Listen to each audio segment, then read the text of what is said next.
Olha, eu vou te contar uma coisa que vai doer, mas precisa ser dita. Neste exato momento, enquanto você está aí me ouvindo, o vínculo com seu filho pode estar se desfazendo sem que você perceba. É isso mesmo que você ouviu. Aquele fio invisível que conecta vocês dois, aquela ligação profunda que deveria ser inquebrantável, pode estar se rompendo fio por fio, dia após dia, e você nem se deu conta disso ainda. E sabe o que é pior? Quando você finalmente perceber, pode ser tarde demais para reverter os danos. Eu sei que isso assusta, eu sei que dói ouvir, mas como psiquiatra que atende famílias há décadas, eu preciso te sacudir um pouco, porque o que está em jogo aqui é o futuro emocional do seu filho e a qualidade do relacionamento de vocês para o resto da vida. Deixa eu te pintar um quadro bem realista do que acontece na maioria das casas brasileiras todos os dias. Você acorda cedo, já com aquela lista mental quilométrica de coisas para fazer, pré para o café, acorda as crianças às pressas, todo mundo correndo porque está atrasado, aquele estresse matinal que virou rotina. O seu filho senta à mesa, ainda com cara de sono, e tenta te contar alguma coisa sobre um sonho que teve, ou sobre algo que aconteceu na escola ontem, mas você está com a cabeça no trabalho, nas contas, para pagar naquela reunião importante que tem hoje. Então você faz aquele sinal com a cabeça, aquele automático, enquanto mexe no celular ou termina de arrumar a lancheira. Seu filho percebe que você não está realmente presente, então ele desiste, baixa a cabeça e volta a comer em silêncio. Essa cena te soa familiar? Pois é, essa é a realidade de milhões de famílias. E cada uma dessas pequenas desconexões é como uma gota d'água que vai enchendo um copo que eventualmente vai transbordar. Agora vem a parte que realmente preciso que você entenda. E peço que você pare tudo o que está fazendo e preste atenção de verdade no que vou falar. Esses momentos perdidos, essas conexões que você deixa passar, esses minutos em que você está fisicamente presente, mas emocionalmente ausente, tudo isso está construindo algo muito perigoso. Está construindo um padrão de distanciamento emocional que vai se solidificando como concreto. E quando esse concreto endurecer completamente, quebrar essa estrutura, vai ser extremamente difícil, às vezes até impossível. Eu atendo no meu consultório adolescentes e adultos jovens que mal conseguem olhar nos olhos dos próprios pais. Famílias inteiras destroçadas, porque aquele vínculo que deveria ter sido nutrido nos primeiros anos simplesmente não existe mais. E sabe o que esses pais me dizem? Todos, sem exceção, falam a mesma coisa. Doutora, eu não sei o que aconteceu. Quando meu filho era pequeno, a gente era tão próximo. Mas a verdade crua e dolorosa, é que eles nunca foram realmente próximos. O que existia era proximidade física, não conexão emocional verdadeira. Você quer saber o que acontece com crianças que crescem sem esse vínculo forte com os pais? Deixa eu te contar e te aviso que não é bonito. Essas crianças se tornam adultos com dificuldade extrema de criar vínculos saudáveis. Elas desenvolvem o que chamamos de apego inseguro, que é uma forma distorcida de se relacionar com o mundo e com as pessoas. Esses adultos vivem relacionamentos tóxicos porque não sabem reconhecer o que é amor verdadeiro, já que nunca experimentaram isso de forma consistente na infância. Eles têm dificuldade de confiar, de se abrir emocionalmente, de pedir ajuda quando precisam. Muitos desenvolvem ansiedade crônica, depressão, transtornos alimentares, dependência emocional ou, no outro extremo, um distanciamento afetivo que os impede de serem felizes em qualquer relacionamento. E olha, eu não estou exagerando para te assustar à toa. Isso é ciência, é neurociência, é psicologia do desenvolvimento. Os primeiros anos de vida, especialmente até os 7 anos de idade, são absolutamente cruciais para a formação da arquitetura cerebral que vai determinar como essa criança vai se relacionar com o mundo pelo resto da vida. E tem mais. porque infelizmente a coisa não para por aí. Quando você não investe nesses momentos de conexão diária com seu filho, quando você não cria esses rituais de vínculo, você está literalmente perdendo a oportunidade de ser a pessoa de referência na vida dele.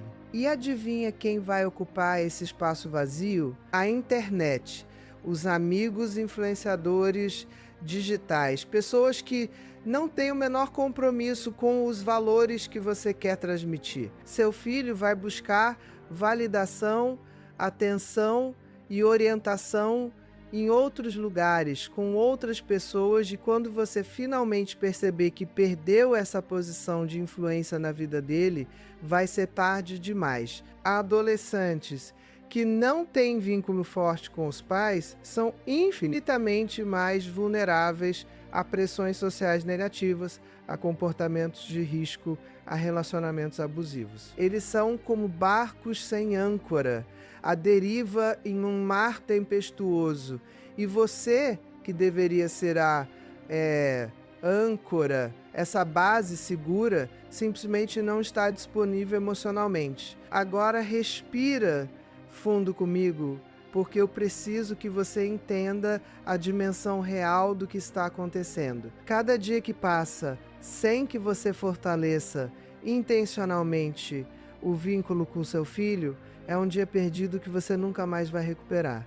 A infância não volta, minha querida. Aquele bebê que você segurou nos braços vai crescer, aquela criança que te olha como se você fosse a pessoa mais importante do universo, vai se tornar um adolescente que mal te dirige a palavra. E eventualmente um adulto que só te liga nas datas comemorativas por obrigação. E quando você estiver mais velha, quando realmente precisar desse filho, quando quiser ter aquela relação próxima e afetuosa que você sempre imaginou que teria, pode ser que ele simplesmente não esteja disponível emocionalmente para você. Não por maldade, não porque ele é uma pessoa ruim, mas simplesmente porque vocês nunca construíram essa ponte emocional sólida que resiste ao tempo e às dificuldades da vida. Eu vejo isso acontecer todos os dias no meu consultório e é de partir o coração. Pais desesperados porque os filhos adultos não querem mais contato, avós que mal conhecem os netos.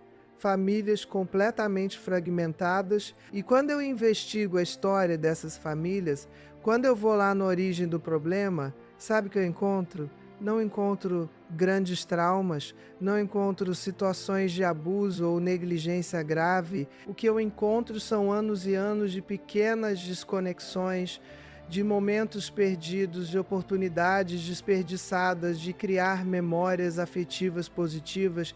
São pais que trabalharam muito para dar o melhor materialmente, mas que nunca estiveram realmente presentes emocionalmente. São mães que cozinharam, lavaram, passaram, levaram para a escola, mas que nunca realmente pararam para olhar nos olhos do filho e perguntar como ele está se sentindo de verdade. E o mais trágico é que a maioria desses pais tinha toda a intenção de ser presente, de ser um bom pai ou uma boa mãe, mas simplesmente não sabiam como fazer isso de forma efetiva. Então você deve estar se perguntando: mas Ana Beatriz, ainda dá tempo de mudar isso? Meu filho já tem tantos anos, eu já cometi tantos erros. E eu vou te dizer com toda sinceridade: depende de quão disposta você está a realmente mudar, a sair da zona de conforto, a implementar mudanças concretas na sua rotina diária. Porque, olha, não adianta você ficar aí se martirizando pela culpa, chorando pelos erros do passado, se lamentando pelo tempo perdido. O passado já foi. Você não pode mudar, mas o presente e o futuro ainda estão nas suas mãos. E é exatamente por isso que eu estou aqui hoje, para te mostrar que existem caminhos práticos, estratégias concretas, hábitos diários que podem transformar completamente o relacionamento com seu filho. Não importa a idade que ele tenha hoje. Antes de continuar, eu preciso te pedir uma coisa. Se você está sentindo que esse conteúdo está tocando em feridas, se está reconhecendo sua própria história aqui, se está percebendo que realmente precisa fazer mudanças na forma como se relaciona com seu filho, eu quero que você se inscreva neste canal agora. Não deixe para depois, não pense que vai lembrar mais tarde, porque a verdade é que a vida vai te puxar de volta para aquela rotina automática e você vai esquecer. Clica ali no botão de inscrever, ativa o sininho de notificações, porque eu posto conteúdos assim regularmente, conteúdos que podem literalmente salvar o relacionamento da sua família. E depois que você se inscrever, eu quero que você vá lá nos comentários e me conte qual é o maior desafio que você enfrenta hoje para se conectar emocionalmente com seu filho. Pode ser sincera, pode desabafar, porque essa é uma comunidade de mães e pais que estão na mesma jornada que você, tentando fazer o melhor pelos filhos. Eu leio os comentários, eu respondo, e muitas vezes esses relatos me dão ideias para os próximos vídeos. Então vai lá, se inscreve, comenta e vamos construir juntos essa rede de apoio que todos nós precisamos. Agora vamos ao que realmente interessa. Vamos falar sobre esses 5 hábitos diários que podem transformar completamente o vínculo com o seu filho. E quando eu digo transformar, não estou exagerando. Esses não são conselhos vagos, não são aquelas dicas genéricas que você encontra em qualquer lugar. São estratégias baseadas em neurociência, em psicologia do desenvolvimento, em décadas de pesquisa sobre apego e vínculos familiares. São hábitos que eu mesmo apliquei na criação dos meus filhos, que eu oriento para os meus pacientes e que eu vejo funcionarem na prática, mudando famílias inteiras. Mas eu preciso te avisar uma coisa: não adianta você só ouvir e achar bonito. Você precisa implementar, você precisa colocar em prática, você precisa fazer disso uma rotina diária não negociável, tão importante quanto escovar os dentes ou tomar banho. O primeiro hábito, e talvez o mais poderoso de todos, é o que eu chamo de momento de presença total. E olha, eu sei que você já ouviu falar sobre estar presente, sobre qualidade versus quantidade de tempo, mas deixa eu te explicar o que eu realmente quero dizer com isso. Presença total significa que, durante um período específico do dia, nem que sejam apenas 15 ou 20 minutos, você vai estar 100% disponível para o seu filho. Isso significa celular desligado, não no silencioso, não virado para baixo na mesa, mas literalmente em outro cômodo longe de você. Significa televisão desligada, computador fechado, sua mente livre de preocupações com o trabalho ou com as tarefas domésticas. Nesse momento, nada mais existe no universo além de você e do seu filho. E nesse tempo, você vai fazer o que ele quiser fazer. Se ele quiser brincar de carrinho, você vai brincar de carrinho. Se ele quiser te mostrar um desenho que fez, você vai olhar aquele desenho como se fosse a Mona Lisa. Se ele quiser conversar sobre o jogo do Minecraft, você vai ouvir sobre o Minecraft como se fosse o assunto mais fascinante do mundo. Você sabe por que isso é tão poderoso? Porque quando uma criança sente que tem a atenção completa e exclusiva de um dos pais, mesmo que por um curto período, isso ativa no cérebro dela uma cascata de neurotransmissores relacionados ao bem-estar, à segurança, ao amor. É como se você estivesse depositando na conta emocional do seu filho, enchendo o tanque afetivo dele. E crianças com o tanque afetivo cheio são crianças mais seguras, mais confiantes, mais resilientes, mais cooperativas. Elas têm menos birras, menos comportamentos desafiadores, porque não precisam competir pela sua atenção de formas negativas. Já crianças com o tanque vazio vivem em um estado de carência emocional crônica, sempre buscando, sempre pedindo, sempre demandando e nunca se sentindo satisfeitas porque o que você oferece não é o que elas realmente precisam. Eu me lembro de uma paciente que atendi há alguns anos, vou chamá-la de Márcia. Márcia chegou no meu consultório completamente desesperada porque o filho de 6 anos tinha comportamentos agressivos na escola, batia nos colegas, desrespeitava os professores e em casa era uma luta constante. Ela me dizia que não aguentava mais, que estava exausta, que não sabia mais o que fazer. Quando eu comecei a investigar a rotina da família, descobri que Márcia trabalhava o dia inteiro. Chegava em casa à noite já esgotada, dava banho no filho, colocava para dormir.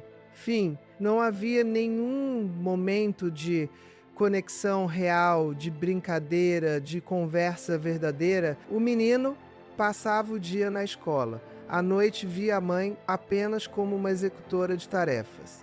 E os finais de semana eram tomados por compromissos. Limpeza da casa, visitas a parentes. Eu propus para Márcia o desafio de implementar apenas 20 minutos diários de presença total com o filho. Apenas 20 minutos, mas seguindo rigorosamente as regras, sem distrações, fazendo o que ele quisesse, com atenção completa. Sabe o que aconteceu? Em 3 semanas apenas, os comportamentos agressivos na escola diminuíram drasticamente. Em 2 meses, o menino era outra criança. Os professores não acreditavam na transformação. E Márcia me disse algo que eu nunca vou esquecer. Doutora, eu descobri quem é meu filho. Eu passei 6 anos vivendo com ele sem realmente conhecê-lo. Essa história me emociona até hoje porque ilustra perfeitamente o poder desse hábito simples. Você não precisa de horas e horas, você não precisa ser uma supermãe que faz atividades elaboradas, você só precisa estar verdadeiramente presente por um período curto, todos os dias. E olha, eu sei o que você está pensando. Ana Beatriz, mas eu não tenho nem esses 20 minutos, minha rotina é impossível e eu vou te dizer com todo respeito. Você tem tempo para rolar o feed do Instagram? Você tem tempo para assistir novela? Você tem tempo para ficar conversando no WhatsApp? A questão não é falta de tempo, é falta de prioridade. E se o vínculo com seu filho não é prioridade agora, quando ele ainda te procura, quando ele ainda quer a sua companhia, você vai descobrir tarde demais que deveria ter sido. Então, a implementação prática desse primeiro hábito é a seguinte: escolha um horário do dia que funcione para a sua rotina. Pode ser de manhã antes de sair para a escola, pode ser logo que você chega do trabalho, pode ser antes de dormir. O importante é que seja consistente, no mesmo horário todos os dias, porque as crianças precisam de previsibilidade. Avise seu filho que aquele é o momento especial de vocês, dê um nome. Para isso, se quiser, pode chamar de Nossa Hora Mágica ou Tempo do Tesouro, algo que crie uma identidade para esse momento. Coloque um alarme para marcar o início e o fim, para que você não fique ansioso olhando o relógio. Durante esses minutos, deixe seu filho liderar. Não tente transformar isso em momento educativo. Não fique corrigindo, não fique ensinando. Apenas esteja ali presente, conectada, aproveitando a companhia dele. E observe a mágica acontecer. O segundo hábito diário que eu quero te ensinar é algo que pouquíssimas pessoas fazem, mas que tem um impacto profundo no desenvolvimento emocional da criança. É o hábito de validar emoções. Olha, eu sei que isso pode soar como jargão psicológico, mas deixa eu te explicar de forma bem prática o que significa. Validar emoções é reconhecer e nomear o que seu filho está sentindo, sem julgar, sem minimizar, sem tentar consertar imediatamente. É dizer: eu vejo que você está bravo agora, percebo que você está triste porque seu amigo não quis brincar com você. Entendo que você está com medo do escuro. Parece simples, mas a maioria dos pais faz exatamente o contrário. Quando a criança expressa uma emoção desconfortável, o impulso natural dos pais é tentar fazer aquela emoção desaparecer o mais rápido possível. Então eles dizem coisas como: não chora, não foi nada, você não tem motivo para estar bravo, deixa de ser medroso, não tem nada aí. E cada vez que você faz isso, cada vez que você invalida a emoção do seu filho, você está enviando uma mensagem muito clara: seus sentimentos não são importantes, suas emoções não são válidas, você não pode confiar no que sente. Agora imagina uma criança que cresce ouvindo isso repetidamente, dia após dia, ano após ano. Essa criança vai se tornar um adulto completamente desconectado das próprias emoções, alguém que não sabe identificar o que sente, que não sabe expressar suas necessidades emocionais, que engole sentimentos até explodir ou até adoecer. E olha, eu não estou falando de teoria, eu estou falando da minha prática clínica diária. A maioria dos adultos que eu atendo com transtornos de ansiedade, depressão, síndrome do pânico tem uma coisa em comum: foram crianças cujas emoções foram sistematicamente invalidadas. Eles aprenderam desde cedo que sentir é perigoso, que expressar emoções é sinal de fraqueza, então eles desenvolveram mecanismos de repressão que eventualmente cobram um preço altíssimo na saúde mental. Mas quando você valida as emoções do seu filho, quando você cria um ambiente onde todos os sentimentos são permitidos, mesmo que todos os comportamentos não sejam, você está ensinando uma das habilidades mais importantes para a vida: a inteligência emocional. Você está ensinando o seu filho a reconhecer o que sente, a nomear suas emoções, a entender que sentimentos são passageiros, que é possível sentir algo desconfortável e sobreviver a isso. Crianças emocionalmente inteligentes se tornam adultos com relacionamentos mais saudáveis, com melhor capacidade de resolver conflitos, com mais resiliência diante das dificuldades da vida. Elas sabem pedir ajuda quando precisam, sabem estabelecer limites, sabem se comunicar de forma assertiva. Deixa eu te dar um exemplo bem concreto de como isso funciona na prática. Imagine que seu filho chega da escola chorando porque tirou uma nota baixa na prova. A resposta típica seria algo como: ah, não fica assim, é só uma nota. Na próxima você vai melhor. Parece uma resposta carinhosa, né? Mas na verdade você está minimizando a dor dele. Está dizendo que aquilo que ele está sentindo não é importante o suficiente para justificar o choro. Agora veja como seria uma resposta validadora: eu vejo que você está muito triste com essa nota. Você estudou bastante e esperava ir melhor, e agora está frustrado. É realmente chato quando a gente se esforça e o resultado não é o que esperávamos. Percebe a diferença? Você não está concordando que a vida acabou por causa da nota. Você não está entrando em pânico junto com ele, mas você está reconhecendo que o sentimento dele é real e legítimo. E depois de validar, aí sim você pode ajudar a resolver o que você acha que pode fazer diferente na próxima vez. Quer que a gente estude juntos? Então o segundo hábito diário é esse: pratique a validação emocional pelo menos 3 a 5 vezes por dia. No começo, pode parecer artificial. Você pode se sentir desconfortável, especialmente se você não foi criada em um ambiente onde suas emoções eram validadas. Mas com a prática, isso vai se tornando natural. E olha, isso não significa que você vai criar uma criança mimada ou que você vai permitir qualquer comportamento. Você pode validar a emoção e ainda assim manter o limite. Por exemplo, eu entendo que você está com raiva porque eu não deixei você comer doce antes do jantar.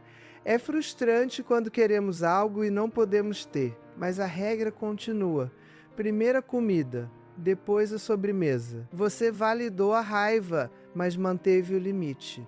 E sabe o que acontece? A birra dura muito menos tempo, porque a criança se sente compreendida, mesmo que não tenha conseguido o que queria. Agora vamos para o terceiro hábito, e esse aqui é um que eu sou absolutamente apaixonada, porque vi funcionar milagres na minha própria família e na vida de centenas de pacientes. Rituais são atividades simples, previsíveis, que se repetem regularmente e que criam uma sensação de pertencimento, de segurança, de isso é da nossa família. Podem ser coisas pequenas, como uma música específica que você canta na hora de escovar os dentes, uma frase especial que vocês dizem um para o outro antes de dormir, um aperto de mão secreto que só vocês dois sabem fazer, uma panqueca especial todo domingo de manhã, uma caminhada juntos toda sexta-feira depois da escola. O conteúdo específico do ritual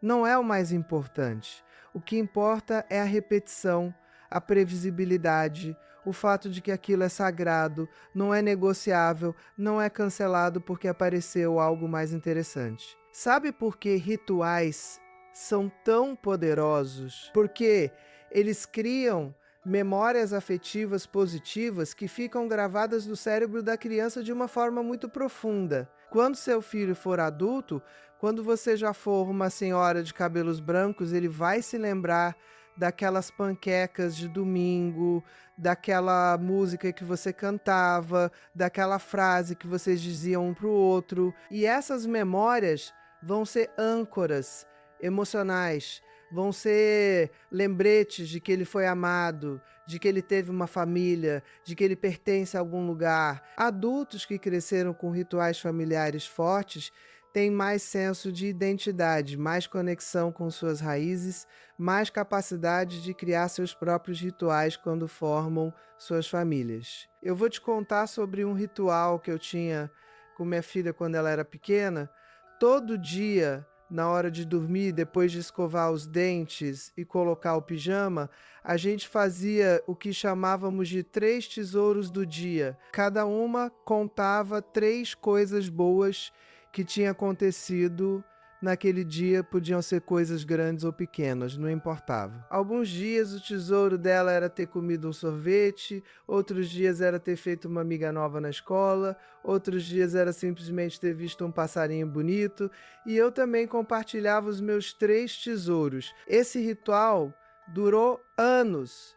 E sabe o que ele fez? Primeiro, treinou o cérebro dela para focar no positivo, para buscar ativamente coisas boas mesmo em dias difíceis. Segundo, criou um momento de intimidade onde a gente compartilhava nossas experiências, onde eu ficava sabendo o que estava acontecendo na vida dela. Terceiro, estabeleceu uma rotina de sono muito tranquila, porque ela sabia que depois dos 3 tesouros vinha o beijo de boa noite e hora de dormir. E hoje, mesmo ela já sendo adulta, às vezes quando a gente se fala por telefone, um pergunta para o outro: e aí, quais foram os seus 3 tesouros hoje? Então o terceiro hábito é esse: estabeleça pelo menos um ritual diário de conexão com o seu filho. Pode ser algo na hora de acordar, pode ser na hora das refeições, pode ser na hora de dormir.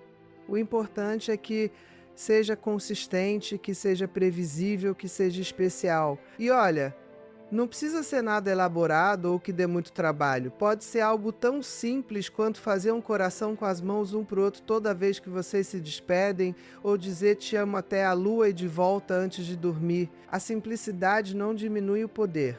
O que dá poder é a consistência.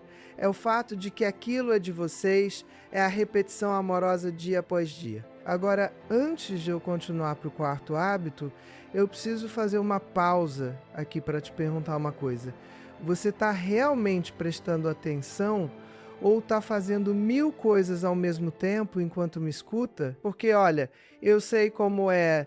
A gente coloca um vídeo para tocar enquanto lava a louça, enquanto dobra a roupa, enquanto responde mensagens. Mas eu preciso que você entenda que o que eu estou te passando aqui não é informação superficial que você pode absorver pela metade.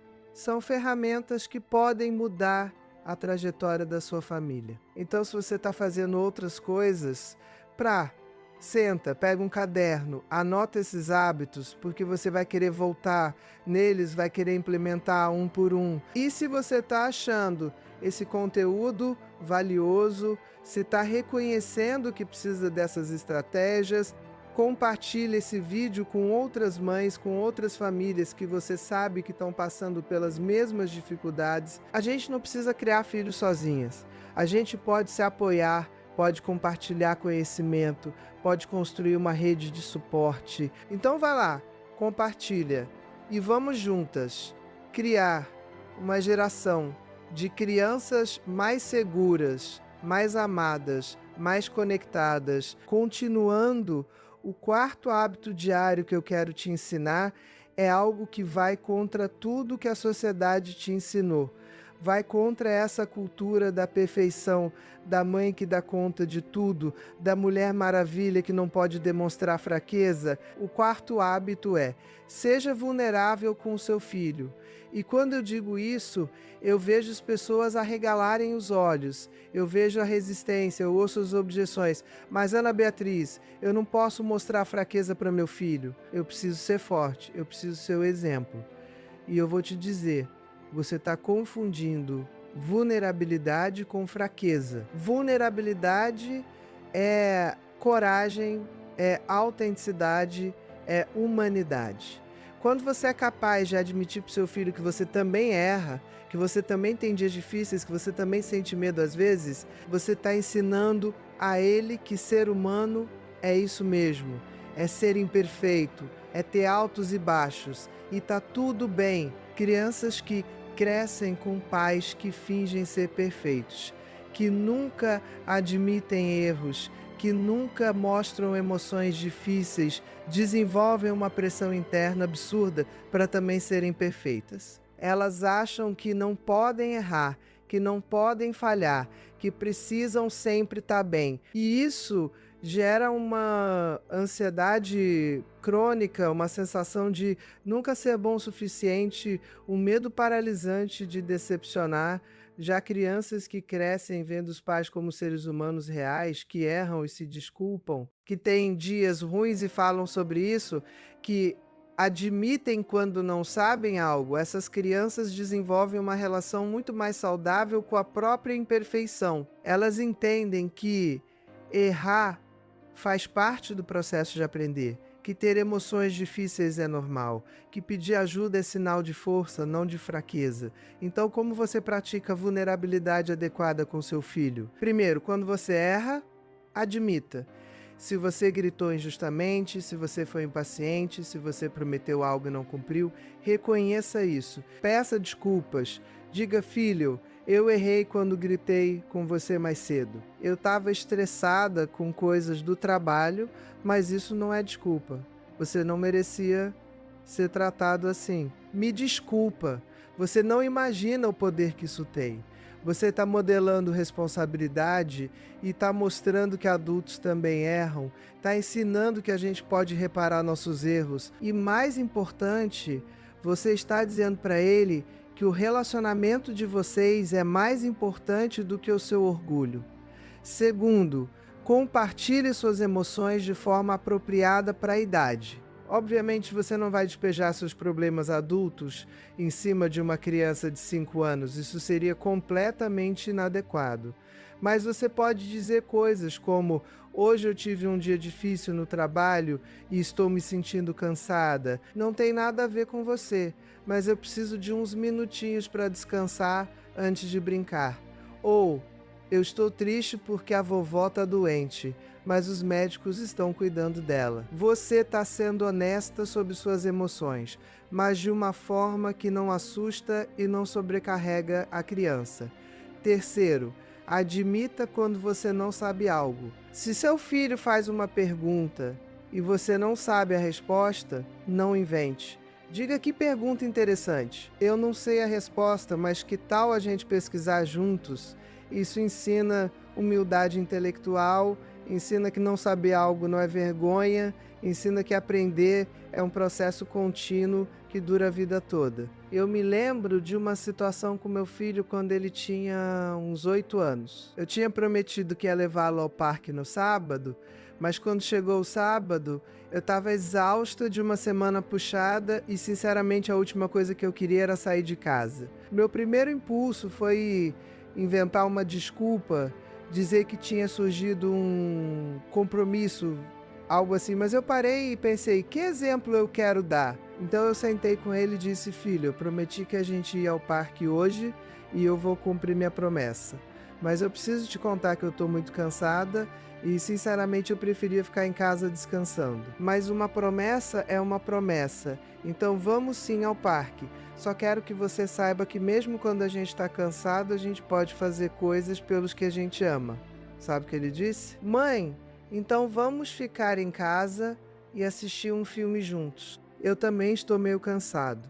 Aquele momento de vulnerabilidade criou uma conexão muito mais profunda do que se eu tivesse simplesmente cumprido a promessa fingindo estar animada. O quarto hábito, então, é praticar a vulnerabilidade apropriada diariamente. Isso pode significar admitir um erro, compartilhar uma emoção, pedir ajuda ao seu filho em algo, reconhecer uma limitação. Não precisa ser algo dramático, pode ser pequeno, mas precisa ser genuíno. E você vai ver que isso aproxima vocês de uma forma que nada mais consegue fazer. E agora, chegamos ao quinto e último hábito. E esse aqui é o que eu considero o mais desafiador de todos, porque vai exigir que você mude algo muito profundo na forma como você se relaciona com seu filho. O quinto hábito é: pratique a escuta ativa. E não, escuta ativa não é simplesmente ficar quieta enquanto a outra pessoa fala. A maioria das pessoas, quando está ouvindo alguém, não está realmente ouvindo. Está esperando a sua vez de falar. Está pensando no que vai responder.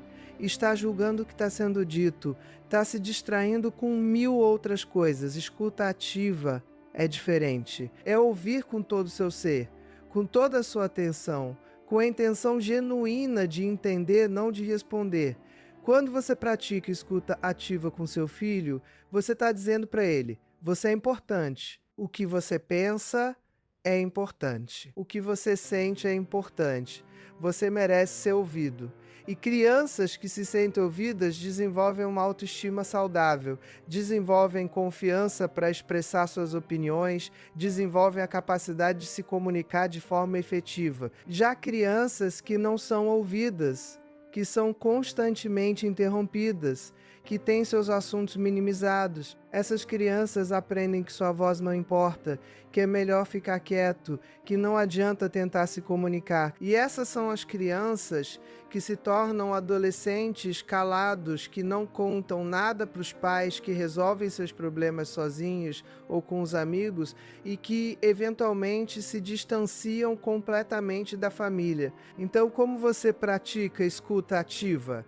Primeiro, quando seu filho está falando com você, para o que está fazendo. Literalmente pare.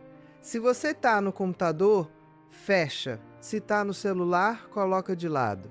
Se está cozinhando, desliga o fogo. Vira seu corpo em direção a ele, faz contato visual e mostra com sua linguagem corporal que você está disponível. Segundo, deixe ele terminar de falar sem interromper. Eu sei que é tentador corrigir, dar opinião, contar uma história parecida que aconteceu com você, mas resiste a esse impulso. Deixa ele terminar completamente o que tem a dizer. Terceiro, reflita de volta o que você ouviu.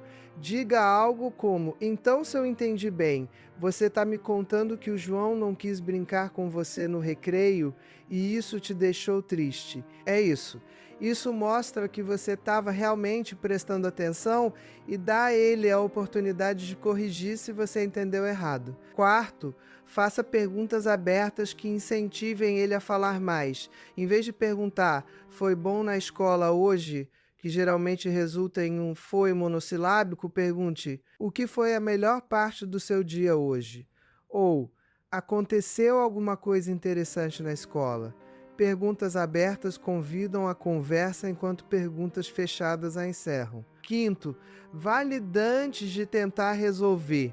Mesmo que o problema pareça bobo para você, mesmo que você já saiba a solução, resiste ao impulso de pular direto para o modo resolução de problemas. Primeiro valida a emoção, mostra que você entendeu como ele está se sentindo e só depois, se ele pedir ajuda, você oferece sugestões. Deixa eu te contar sobre uma paciente que ilustra perfeitamente a diferença que a escuta ativa pode fazer.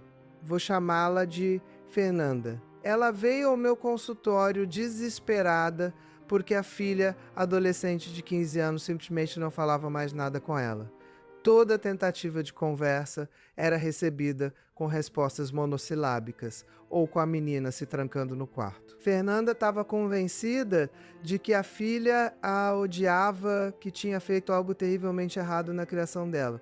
Quando eu conversei com a adolescente, descobri que o problema não era ódio, era frustração. Ela me disse: doutora, eu não falo nada para minha mãe porque ela não me escuta.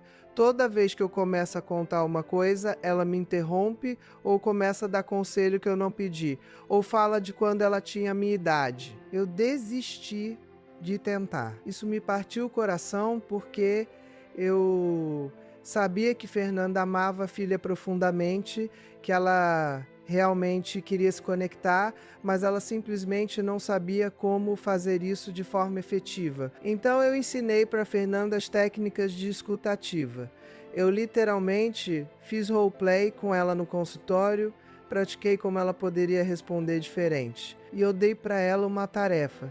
Durante 2 semanas, toda vez que a filha falasse com ela tinha que apenas ouvir. Não podia dar conselhos a menos que a filha pedisse explicitamente, não podia contar histórias dela mesma, não podia minimizar ou julgar, apenas ouvir, validar e fazer perguntas abertas. Fernanda achou que ia ser fácil, mas ela voltou na sessão seguinte dizendo que foi uma das coisas mais difíceis que já fez na vida. Ela não tinha percebido o quanto ela interrompia, o quanto ela desviava a conversa para si mesma, o quanto ela pulava para dar soluções.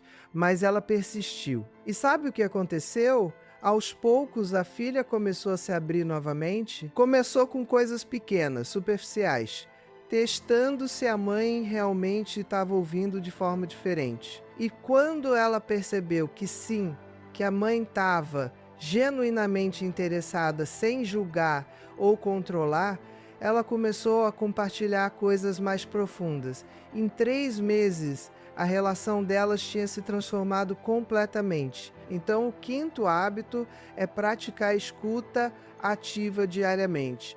E olha, isso não é só com seu filho, não.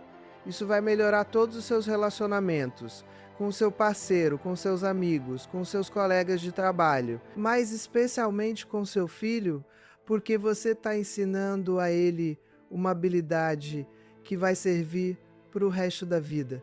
Crianças que são ouvidas aprendem a ouvir. Elas desenvolvem empatia, desenvolvem a capacidade de se colocar no lugar do outro, desenvolvem relacionamentos mais profundos e significativos. Agora eu sei que você pode estar se sentindo sobrecarregada com tudo isso que eu te passei. 5 hábitos, cada um exigindo atenção, consistência, mudança de comportamento. Você pode estar pensando: Ana Beatriz, eu mal dou conta da rotina que eu já tenho. Como vou adicionar mais coisas? E eu entendo completamente essa sensação, mas aqui está o segredo. Você não precisa implementar tudo de uma vez. Na verdade, eu nem recomendo que você tente fazer isso. Escolhe um hábito, apenas um, e foca nele por 2 semanas. Pratica todos os dias até que se torne automático, até que faça parte natural da sua rotina. Só depois disso você adiciona o 2º hábito, e assim por diante. Mudança sustentável acontece aos poucos, passo a passo, não em uma transformação radical da noite para o dia. E sabe o que é maravilhoso? Mesmo que você implemente apenas um desses hábitos, apenas um, você já vai ver diferença. Por quê? Cada um desses hábitos tem um efeito multiplicador. Quando você começa a ter momentos de presença total com o seu filho Isso naturalmente te leva a validar mais as emoções dele. Quando você valida emoções, você naturalmente se torna melhor em escuta ativa. Quando você pratica vulnerabilidade, você cria um ambiente onde rituais de conexão florescem naturalmente. Tudo está interconectado. Mas eu preciso te alertar sobre algo importante. Quando você começar a implementar esses hábitos, especialmente seu filho já é mais velho, pode haver uma resistência inicial. Ele pode estranhar, pode até desconfiar. Se você passou anos com um padrão de relacionamento distante ou conflituoso e de repente você aparece querendo ter momentos de presença total, ele pode pensar que você quer alguma coisa, que tem alguma pegadinha, e tá tudo bem. Não desiste. Continua mostrando com ações consistentes que você está realmente mudando. A confiança não se reconstrói em um dia, mas se reconstrói sim, com paciência e persistência. Eu também quero falar sobre algo que raramente é dito, mas que é absolutamente crucial. Você não vai acertar sempre. Vai ter dias em que você vai estar tão cansada, tão estressada, tão sobrecarregada, que você vai pular os rituais, vai não ter paciência para escutativa, vai invalidar emoções, vai gritar quando prometeu que não ia mais gritar. E quando isso acontecer, porque vai acontecer, porque você é humana, eu quero que você se lembre do quarto hábito: vulnerabilidade, reconhece o erro, pede desculpas e recomeça no dia seguinte. Criar filhos não é sobre perfeição, é sobre consistência imperfeita, é sobre tentar de novo todos os dias, mesmo quando você falha, mesmo quando você erra, mesmo quando você se sente a pior mãe do mundo. E olha, eu preciso te dizer uma coisa que talvez você precise ouvir. Você não é uma mãe ruim. O simples fato de você estar aqui assistindo esse vídeo até o final, buscando informação, querendo melhorar, já te coloca em uma categoria completamente diferente. Mães ruins não se preocupam, não buscam ajuda, não questionam suas próprias atitudes. Você está aqui porque você ama seu filho, porque você quer o melhor para ele, porque você está disposta a fazer mudanças. E isso já é metade do caminho. Agora eu quero te contar algo sobre o cérebro das crianças que vai te ajudar a entender por que esses hábitos são tão importantes. O cérebro humano continua se desenvolvendo até por volta dos 25 anos de idade, mas os primeiros anos são absolutamente cruciais. Especialmente os primeiros 7 anos, que é quando se forma o que chamamos de arquitetura cerebral básica. Durante esses anos, o cérebro da criança está criando conexões neurais em uma velocidade absurda, está literalmente se moldando baseado nas experiências que ela tem. E as experiências mais importantes, as que têm maior impacto, são as experiências relacionais, são as interações com os cuidadores principais, geralmente os pais. Quando você tem momentos de conexão positiva com o seu filho, quando você valida emoções, quando você está presente de verdade, você está ativando no cérebro dele circuitos neurais relacionados à segurança, ao amor, à confiança. E quanto mais esses circuitos são ativados, mais fortes eles ficam. É como se você estivesse construindo autoestradas neurais para emoções positivas. Por outro lado, quando uma criança cresce em um ambiente de negligência emocional, de invalidação constante, de ausência de conexão, outros circuitos são fortalecidos, os circuitos do medo, da insegurança, da desconfiança, e essas autoestradas neurais negativas são muito mais difíceis de desmantelar quando a pessoa é adulta.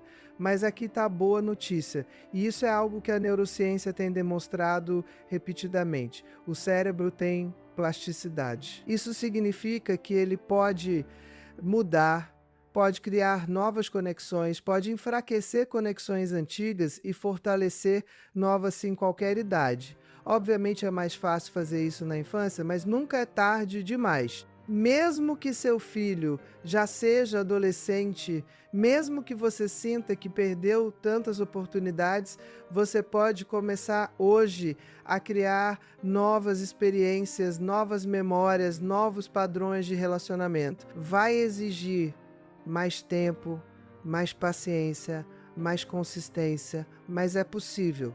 Eu atendi um caso há alguns anos que ilustra perfeitamente isso. Um pai de um menino de 14 anos veio ao meu consultório porque a relação dele estava completamente destruída. O menino não respeitava o pai, não obedecia nada, estava envolvido com mais companhias, as notas na escola estavam péssimas, o pai estava desesperado, pensando em internar o filho em algum lugar, qualquer coisa para consertar ele. Quando eu comecei a história, descobri que esse pai tinha sido extremamente ausente durante toda a infância do menino. Ele trabalhava muito, viaja constantemente e quando estava em casa, estava sempre cansado demais para interagir. A mãe tinha falecido quando o menino tinha 8 anos e depois disso a situação piorou ainda mais.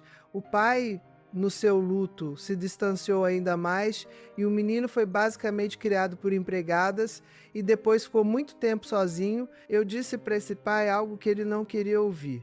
O problema não era o filho, era a ausência de vínculo entre eles. E eu dei para ele um desafio que ele achou impossível.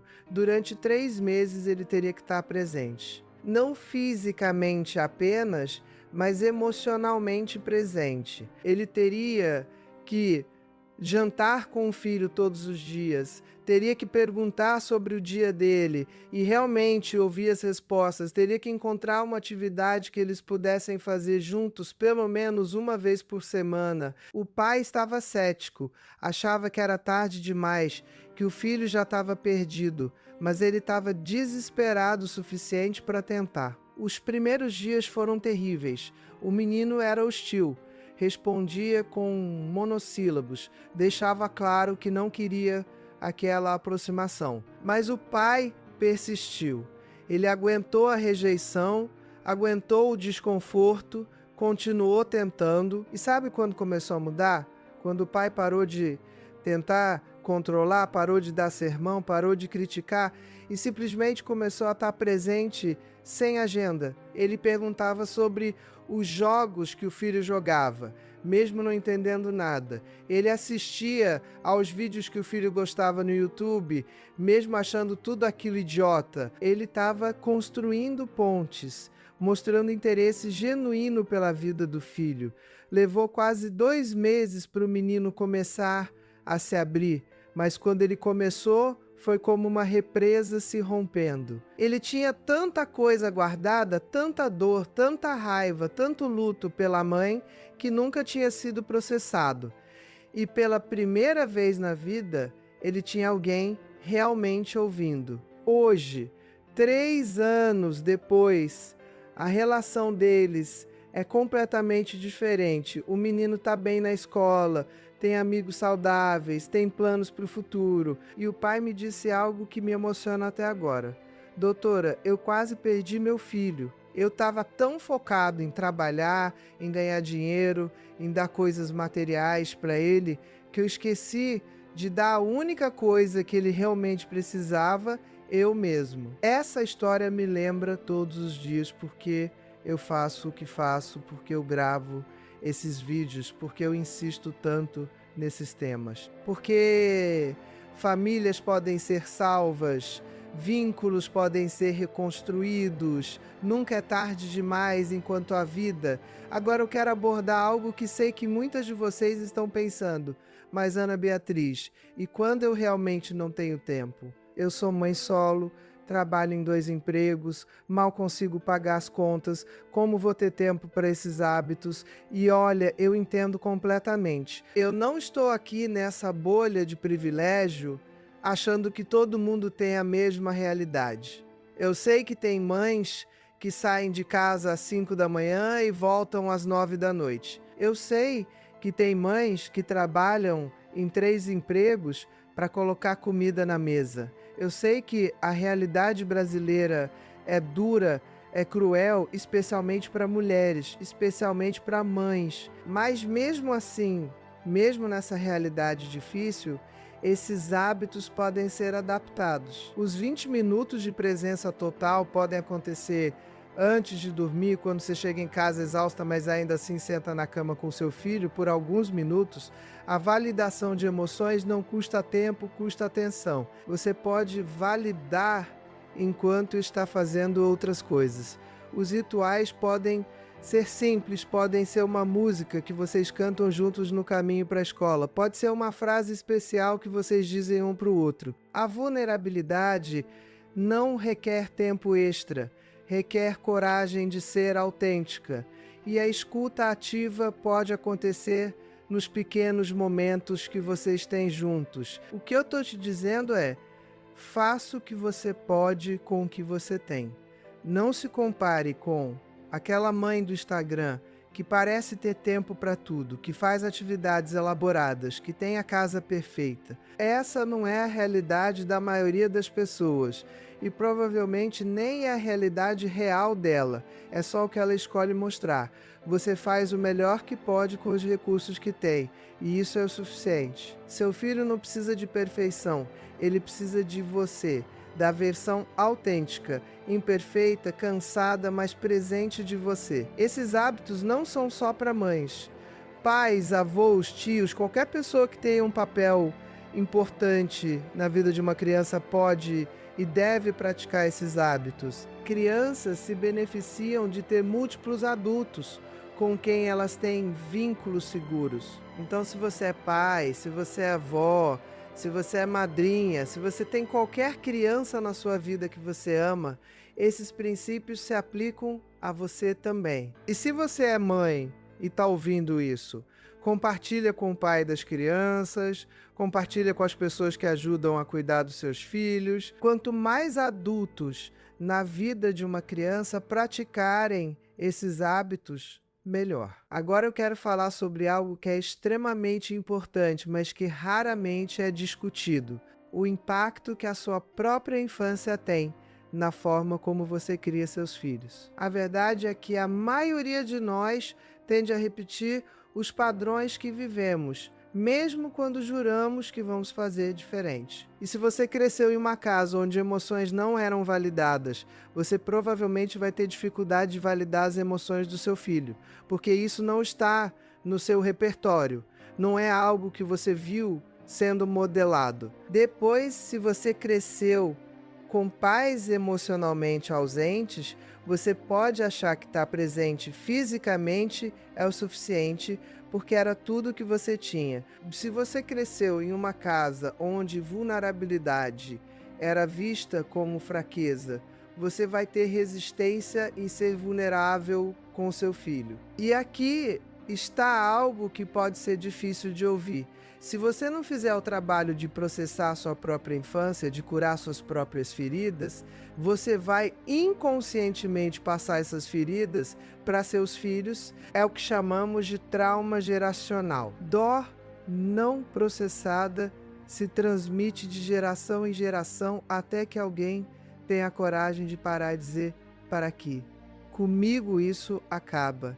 E talvez você seja essa pessoa na sua família. Talvez você seja aquela que vai quebrar o ciclo, que vai criar seus filhos de forma diferente, que vai dar para eles o que você não teve. Mas para fazer isso, você precisa estar disposta a olhar para a sua própria história com honestidade. Você precisa reconhecer as formas como você foi ferida, as necessidades que não foram atendidas, os padrões disfuncionais que você aprendeu. E isso pode exigir ajuda profissional. Terapia não é luxo, não é frescura, não é coisa de gente fraca. Terapia é uma das coisas mais corajosas que você pode fazer, é olhar para suas sombras e decidir que você vai ser maior que elas. E se você não tem condições financeiras para terapia particular, procura os serviços públicos, procura clínicas e escola de psicologia nas universidades, procura grupos de apoio, tem recursos disponíveis, você só precisa ter a disposição de buscar. Eu vou te contar algo pessoal. Quando eu tive meus filhos, eu jurei que ia ser diferente dos meus pais. Eu amava meus pais, mas eles tinham suas limitações, suas dificuldades, seus padrões disfuncionais, e eu estava determinada a fazer melhor. Mas sabe o que aconteceu? Nos momentos de estresse, nos momentos de cansaço extremo, eu me via repetindo exatamente os mesmos padrões que eu tinha jurado que nunca repetiria. Eu me ouvia falando com meus filhos do mesmo jeito que minha mãe falava comigo, usando as mesmas frases, o mesmo tom de voz, e isso me assustava profundamente. Foi quando eu entendi que intenção não é suficiente. Eu precisava fazer o trabalho interno, precisava processar a minha própria história, precisava conscientemente escolher respostas diferentes, em vez de reagir automaticamente. E foi um trabalho difícil, foi doloroso.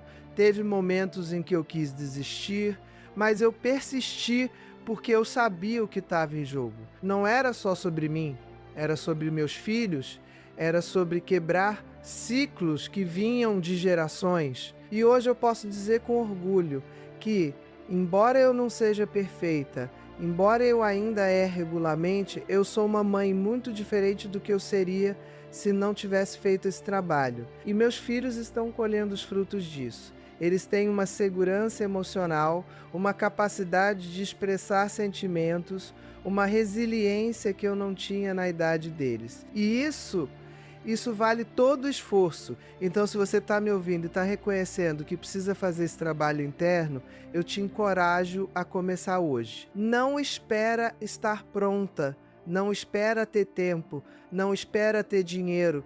Começa onde você está.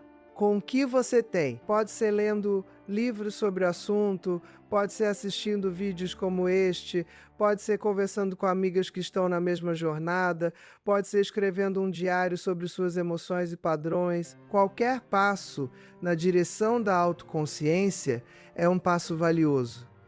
E olha, eu preciso te dizer algo sobre culpa, porque eu sei que muitas de vocês estão se sentindo culpadas agora. Culpadas pelos erros que cometeram, pelo tempo que perderam, pelas oportunidades que deixaram passar. E eu quero que você entenda uma coisa. Culpa que paralisa não serve para nada. Culpa que te faz ficar remoendo o passado, que te faz se martirizar, que te impede de agir, essa culpa é destrutiva e inútil. Mas existe outro tipo de culpa, uma culpa saudável, que nos impulsiona para a mudança. Essa culpa diz: eu errei, eu reconheço isso e agora eu vou fazer diferente. Essa culpa é construtiva, é motivadora, é o combustível para a transformação. Então, se você está se sentindo culpada, use essa emoção de forma produtiva. Não fique presa nela, não deixe ela te definir, mas deixe ela te motivar a fazer diferente daqui para frente. E lembra, seus filhos não precisam de uma mãe perfeita que nunca errou. Eles precisam de uma mãe que, quando erra, reconhece, pede desculpas e tenta fazer melhor na próxima vez. Essa é a mãe que cria filhos resilientes, que cria filhos que sabem lidar com imperfeições, que sabem que relacionamentos podem ser reparados depois de rupturas. Agora, enquanto a gente está chegando perto do final desse nosso encontro, eu quero te deixar com alguns pensamentos finais que eu acho que são cruciais. Primeiro, consistência importa mais do que intensidade. É melhor você fazer 15 minutos de presença total todos os dias do que fazer um dia inteiro maravilhoso uma vez por mês. O cérebro da criança se desenvolve baseado em experiências repetidas, não em eventos isolados. Então foca em pequenas ações diárias, não em grandes gestos esporádicos. Segundo, relacionamentos são construídos em momentos pequenos. Não são as férias caras, não são os presentes alobaros, não são as festas de aniversário instagramáveis que criam vínculos. São os momentos cotidianos, os rituais simples, as conversas na hora de dormir, os abraços de bom dia, as risadas compartilhadas. É o acúmulo de 1000 pequenos momentos de conexão que constroem um vínculo forte e duradouro. Terceiro, você não pode dar o que você não tem. Se você está emocionalmente esgotada, se você está vivendo no piloto automático, se você está constantemente estressada e sobrecarregada, você não vai conseguir estar presente para o seu filho da forma que ele precisa. Então, cuidar de você não é egoísmo, é pré-requisito. Você precisa cuidar da sua saúde mental, da sua saúde física, das suas necessidades emocionais. Você precisa ter momentos de descanso, de lazer, de conexão com outras pessoas adultas. Você precisa encher seu próprio tanque para poder encher o tanque do seu filho. Quarto, peça ajuda. Você não foi feita para fazer isso sozinha. A ideia de que mães têm que dar conta de tudo sozinhas é uma mentira cruel que a sociedade nos vendeu. Humanos foram feitos para criar filhos em comunidade, com uma rede de apoio. Então, se você tem família que pode ajudar, aceita a ajuda. Se você tem amigas que podem trocar dias de cuidar das crianças, faz isso. Se você precisa de ajuda profissional, busca. Não existe medalha para quem sofre mais sozinha. Quinto, celebre as pequenas vitórias. Toda vez que você conseguir implementar um desses hábitos, toda vez que você responder diferente do que responderia antes, toda vez que você perceber uma mudança positiva no comportamento do seu filho, celebra isso. Reconhece o progresso, por menor que seja. Mudança é um processo, não um evento. E cada passo na direção certa merece ser reconhecido e celebrado. E finalmente, eu quero que você entenda isso. Você está fazendo um dos trabalhos mais importantes que existe no mundo. Criar um ser humano, moldar uma vida, preparar alguém para navegar neste mundo complexo e muitas vezes difícil, isso é monumental. E você está fazendo isso em uma época que é particularmente desafiadora, com pressões que gerações anteriores não enfrentaram, com desafios únicos da era digital, com uma sobrecarga de informações contraditórias sobre como criar filhos, e mesmo assim você está aqui buscando fazer melhor, buscando aprender, buscando crescer. Isso é extraordinário. Então eu quero que você seja gentil consigo mesma. Eu quero que você se perdoe pelos erros, que reconheça seus esforços, que veja o quanto você já está fazendo. Você não precisa ser perfeita. Você só precisa estar disposta a tentar, a crescer, a se conectar. Seus filhos vão se lembrar não da casa perfeitamente organizada, não das refeições gourmet, não das roupas de marca. Eles vão se lembrar de como você os fez sentir. Eles vão se lembrar dos momentos em que você estava realmente presente. Eles vão se lembrar de que, mesmo quando você errava, você pedia desculpas e tentava de novo. Eles vão se lembrar de que eram amados, de que eram importantes, de que eram vistos, e isso, minha querida, isso é o que realmente importa. Então respira fundo, dá um passo de cada vez e confia no processo. Você está fazendo melhor do que você imagina. Seus filhos são sortudos de ter você.